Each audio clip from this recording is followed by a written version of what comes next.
AGBA stock analysis tomorrow and onward.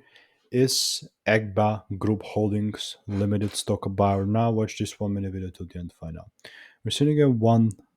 Actually, the 1.803 is where we closed, but we're sitting in like 93 cents, 157% up.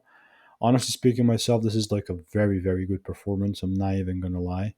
Um, observing higher like that. Here's the catch, though. Like, look at the bearish performance on this thing before. Like it's been just kind of going down until now. I mean, now we're seeing just some crazy upside deliveries, but nonetheless, what's next for me?